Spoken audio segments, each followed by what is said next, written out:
Je ne vous cache pas que ça ne sera pas simple, mais il y aura des solutions. Ah bon? Et Oui. lesquelles? La vraie difficulté, c'est qu'avec une ménopause qui arrive à 36 ans, c'est-à-dire jeune, vous aurez l'impression que tout va vous tomber dessus coup sur coup. Que ce soit les bouffées de chaleur, la baisse de la libido, la lipidosité qui va augmenter, les poils, la sécheresse vaginale, la prise de poids et les sautes d'humeur. Vous aurez envie de tout envoyer balader. Waouh!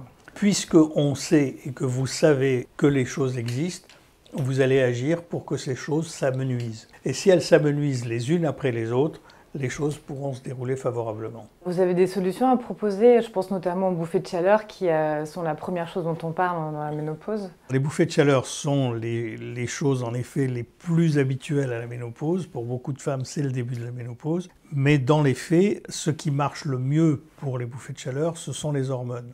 Et vous, avec le risque de cancer du sein ou la récidive de cancer du sein, la bouffée de chaleur ne sera pas traitée par des hormones.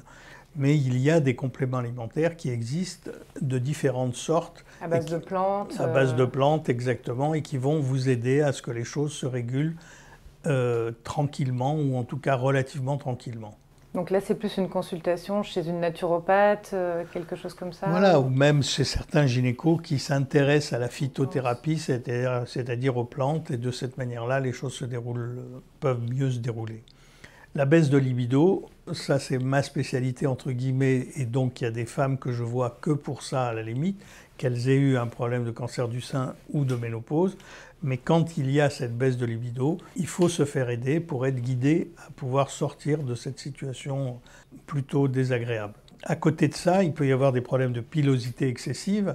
Comme on ne peut pas vous donner d'hormones, c'est de voir sur le plan esthétique comment on peut vous faire une épilation laser par exemple, qui va vous permettre de vivre tranquillement au long cours.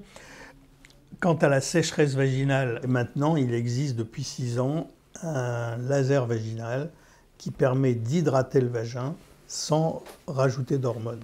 Ça devient le traitement numéro 1 pour pouvoir traiter ce problème-là.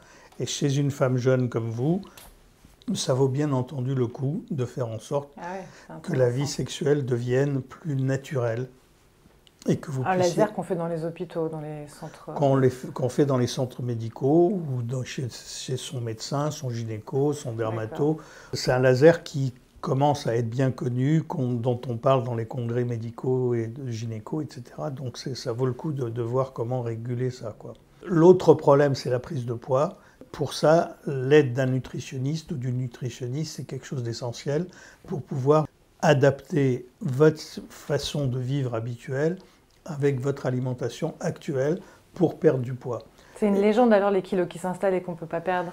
Non, ce n'est pas une légende, mais si on s'en occupe, on n'est pas obligé de les prendre, ces kilos. Et le but du jeu, c'est d'arriver, si on peut faire du sport en même temps, ça aide et à se remuscler et donc de maigrir de ce fait-là, et de ne pas grossir en faisant attention à ce qu'on mange. Et les sautes d'humeur?